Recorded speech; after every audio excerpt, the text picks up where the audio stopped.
khotbah ini lama karena makan jam 8. Ya toh?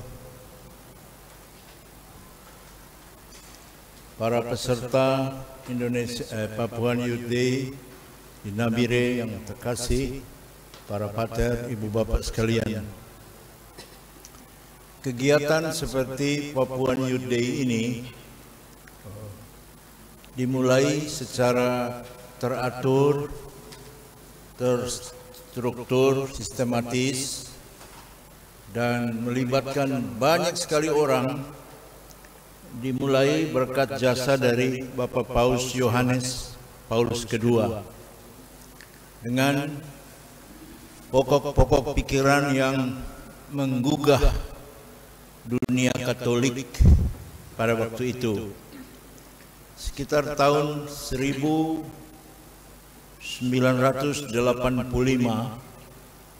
dari sekarang 40 tahun yang lalu, Paus Yohanes Paulus II, dia mencanangkan 4 pokok pikiran yang amat merubah wajah dunia Katolik dari sudut orang muda, dulu disebut mudika, yaitu pertama, kalau dulu sebelum 1985, orang muda, apalagi anak-anak, selalu dikatakan masa depan gereja. Paus merubah, tidak.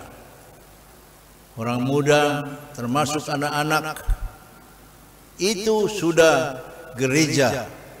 Tidak perlu tunggu masa depan. Masa depan apa? Bodi dan bokar-bokar, makan banyak, gunung, ya, rajin beraktivitas di dunia futsal, di dunia mode, fashion, dan lain-lain. Baru tunggu masa depan, baru mereka ini disebut gereja. Tidak. Jadi kita berutang budi kepada Bapak Paus Yohanes Paulus II 40 tahun yang lalu, sudah mencanangkan suatu paradigma baru bahwa orang muda sudah gereja pada saat ini. Jangan kita bilang itu mereka gereja masa depan. Tidak. Kedua, oleh Bapak Paus Fransiskus mengenai sinodalitas.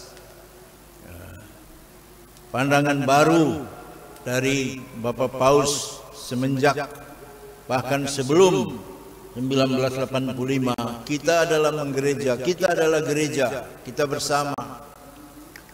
Karena itu serentak sejak 1985 itu serikat-serikat kerasulan di bawah Mudika juga mulai nampak dan bergiat dalam pergolakan-pergolakan, yaitu apa yang di dalam Katolik disebut rekat, remaja Katolik, dan di bawah rekat adalah Serikat Kerasulan Anak Misioner Indonesia, SEKAMI. Ketiga, sudah pada waktu itu lebih tegas pada gerakan SEKAMI, Serikat Kerasulan Anak Misioner Indonesia. Tema-tema yang dipilih itu adalah kesalingan, saling membantu untuk saling memperkaya. Paling kuat tema SEKAMI yang setiap tahun diulang, sudah menjadi seperti mode, adalah Children Helping Children. Dalam dunia kepastoran, saya ingat almarhum Monsinyur Piturang, dia mengambil moto itu dan memodifikasinya menjadi Priest Helping Priest. Kata Uskup Turang, kalau anak-anak saja bisa digerakkan untuk menjadi Children Helping Children, kenapa para pater tidak bisa? priest helping priest. Yang keempat, ini supaya pimpinan puncak dari Gereja Katolik, yaitu Bapak Paus, selalu hadir pada penyelenggaraan World Youth Day. Jadi kalau tidak salah, tahun 86 dipersiapkan, tahun 87 diselenggarakan World Youth Day yang pertama, dan diikut oleh HOMS, Hari Orang Muda Sedunia, yang diselenggarakan setiap tahun pada Hari Raya Tubuh dan Darah Kristus. Sayangnya, karena kendala liturgis, HOMS itu agak tenggelam. Pada umumnya, orang merayakan Kristus Raja itu kebanyakan di katedral-katedral yang memilih pelindung Gereja Katedral Hari Kristus Raja. Mudah-mudahan sejak Pater Ivan dan Pater Alex Laike dimodifikasi supaya kecuali tetap kita menghormati HOMS itu sebagai puncak perayaan berbarengan dengan Hari Raya Kristus Raja Semesta Alam, tapi juga bisa dirayakan seperti tahun lalu di praparoki Santo Paulus di Kelamalu. Tahun ini nanti di mana ya? Oh, di sini, di Sorong. Oh, per TPW ya. Oke, karena luas. Jadi itu sedikit latar belakang. Akhirnya dari World Youth Day itu, di setiap negara-negara, meskipun yang tidak melulu ada OMK dengan banyak orang Katolik, diselenggarakan masing-masing. Seperti di Indonesia dibuat Indonesian Youth Day. Yang pertama dulu di Sanggau, Keuskupan Sanggau, Kalimantan Barat. Yang kedua di Manado, Keuskupan Manado. Yang ketiga di Palembang, Keuskupan Agung Palembang. Dan yang keempat pada tahun 2027 di Keuskupan Manokwari Sorong. Kecuali penyelenggaraan Indonesian Youth Day, juga ada di atasnya itu ASEAN Youth Day. Satu kali Indonesia sudah menjadi tuan rumah di Yogyakarta. Lalu sekarang dibuat per provinsi atau regio gerejani. Di Nabire kegiatan ini yang kedua. Yang pertama kalau tidak salah di Merauke, Papuan Youth Day. Para peserta sekalian, bapak-bapak dan ibu-ibu, para pater yang terkasih. Untuk apa sebenarnya? Yaitu, mari kita ingat sejarah dan gerakan awal dari keberadaan kegiatan seperti ini. Untuk meyakinkan diri kita bahwa pergumulan orang-orang untuk berkontribusi dalam kehidupan menggereja sekarang ini saatnya. Tidak bisa tunggu-tunggu di masa depan. Sekarang inilah saatnya.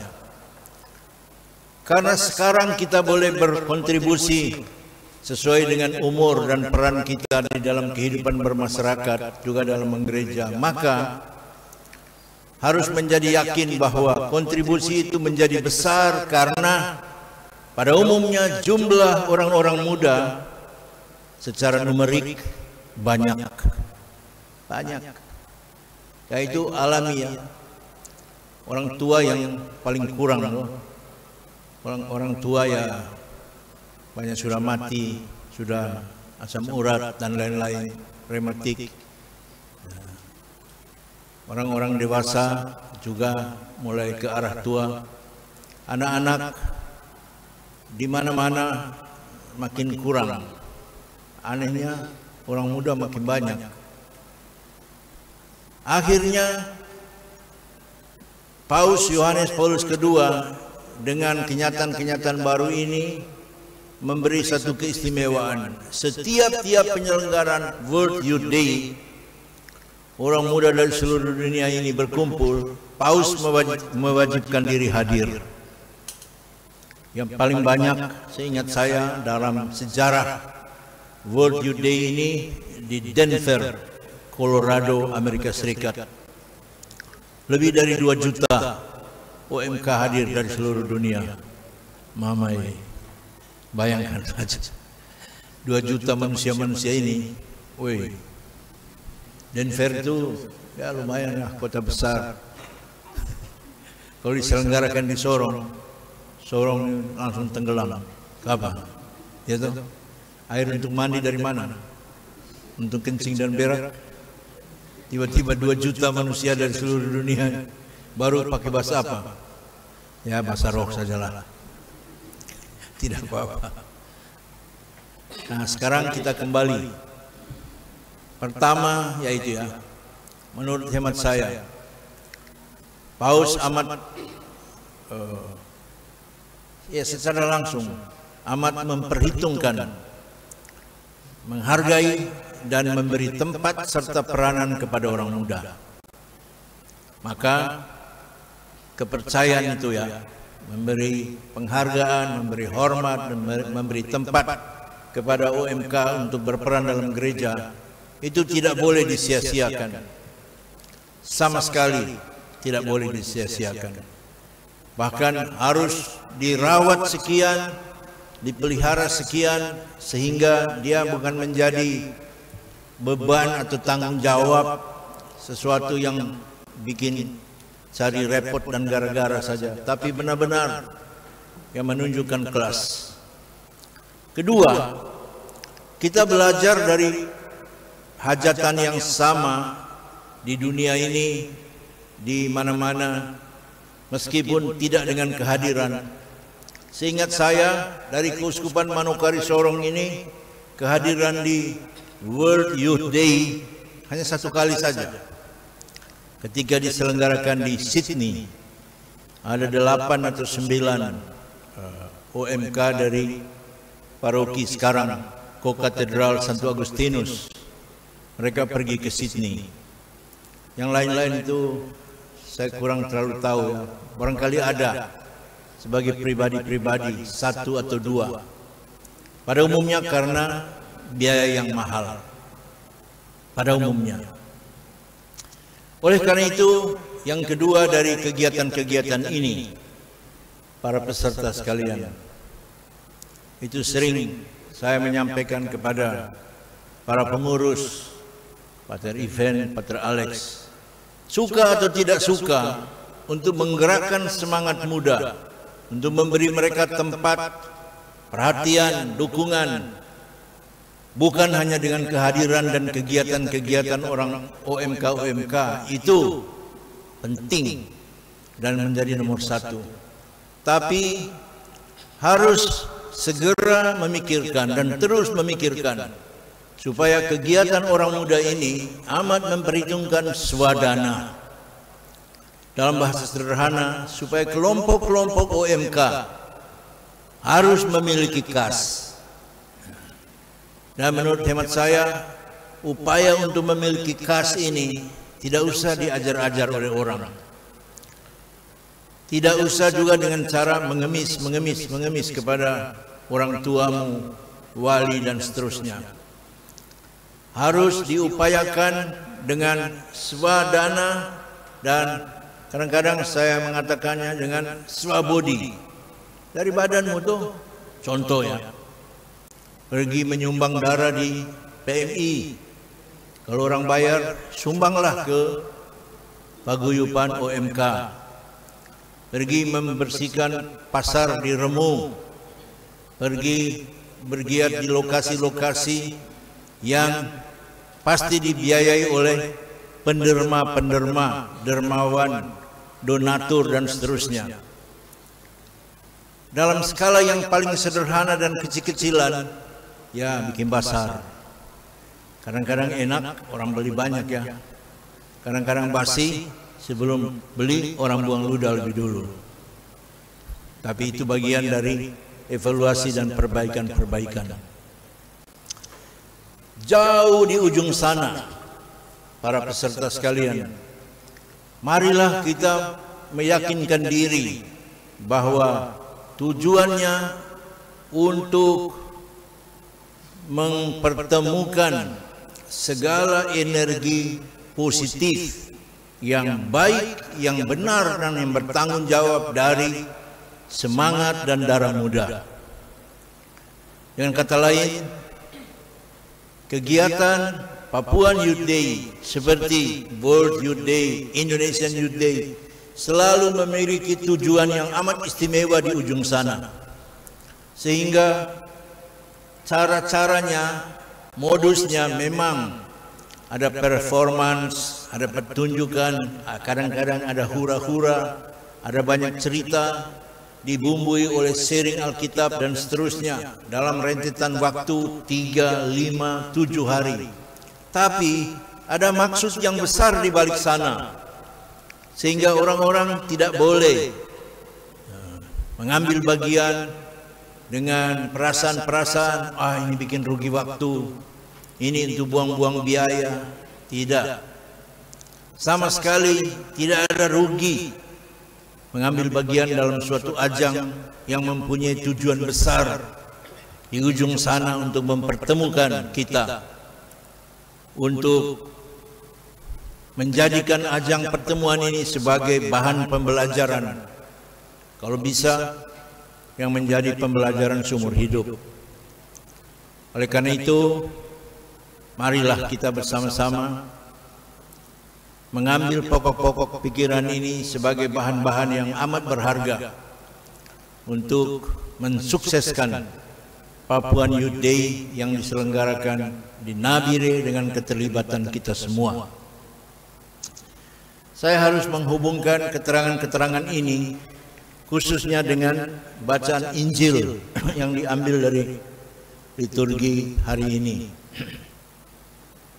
Bacaan Injil yang dibacakan tadi termasuk dalam bagian yang dalam studi Alkitabiah disebut sabda keras. Ya, ada dua yang mudah diingat.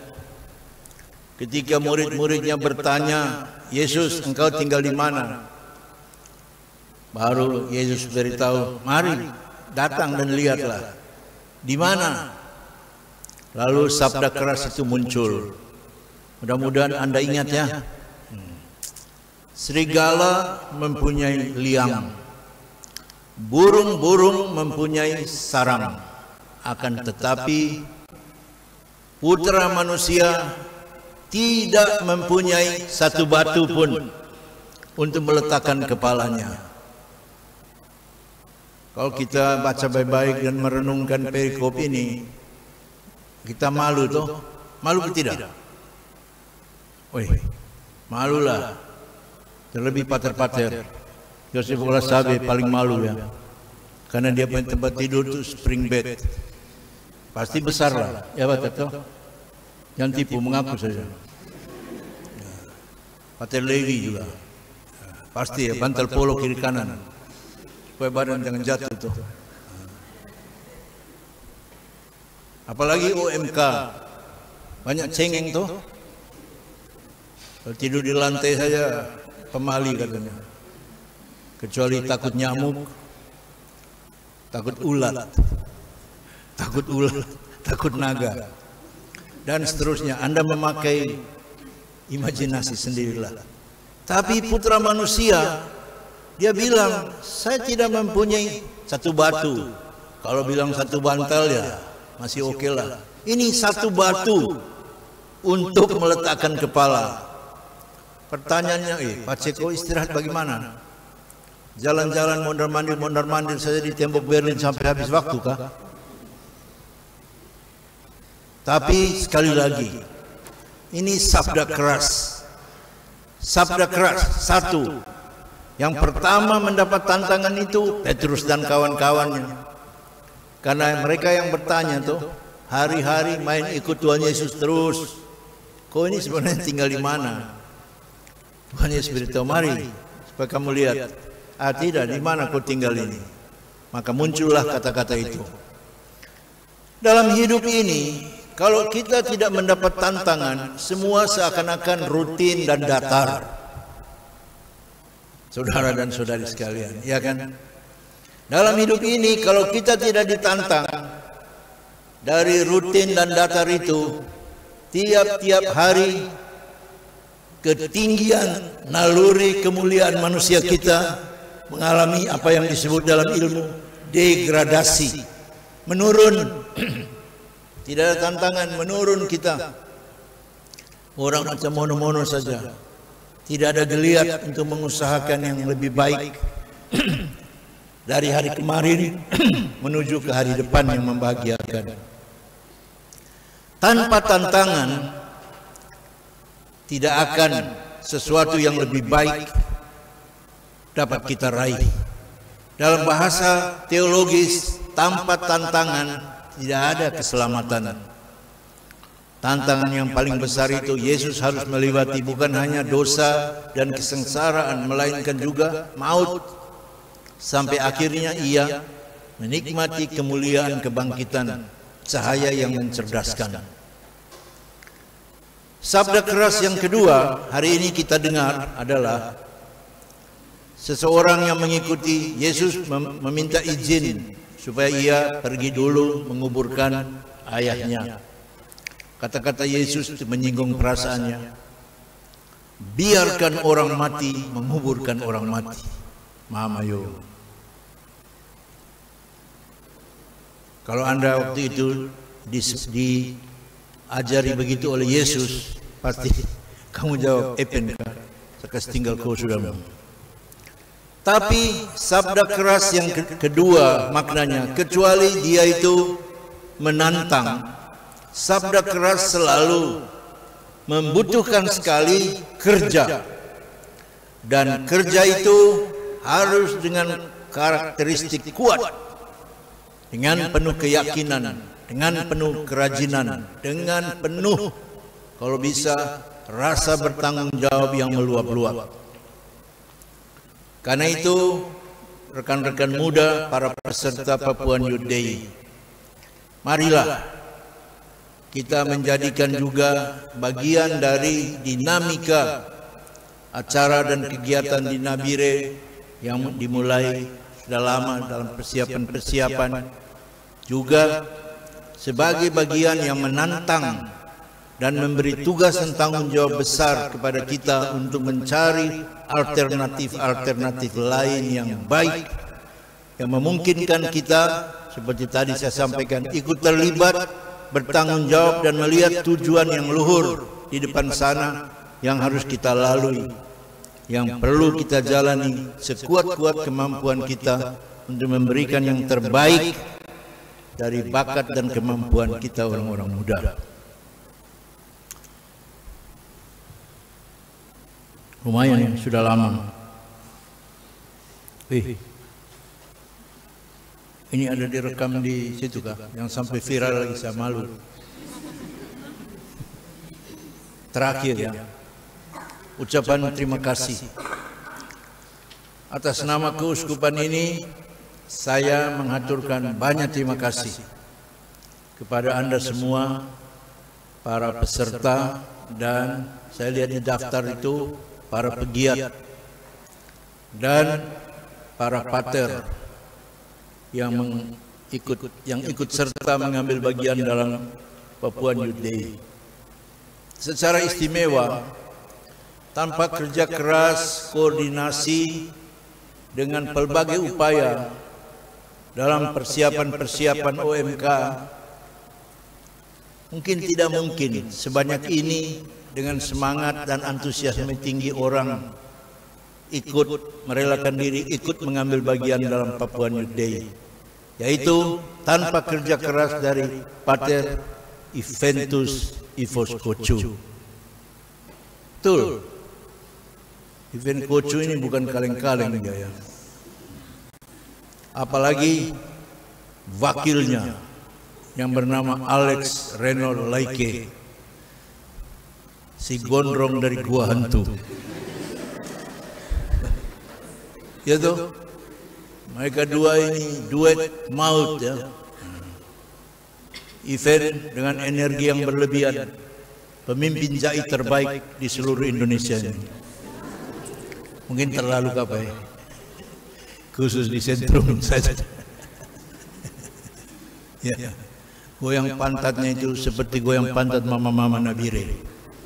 Coba nanti kamu saksikan. Jadi Pater Event, Pater Alex dan rekan-rekan sukarelawan, sukarelawati yang biasa membantu Anda berdua, banyak terima kasih atas nama keuskupan ini.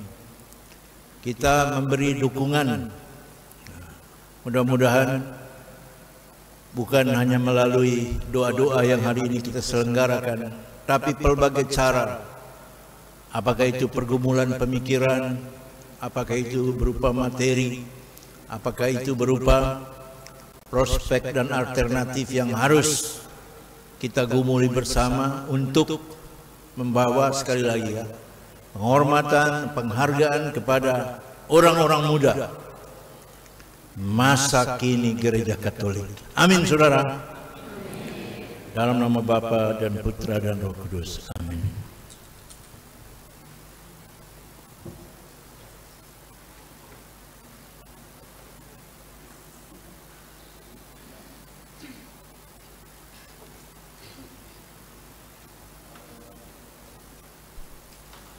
Para imam mohon ikut menumpangkan tangan pada doa perutusan dan berkat. Oh,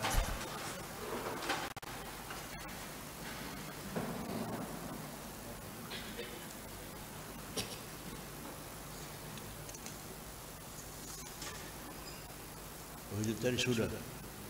Ulang lagi. Ya boleh di depan.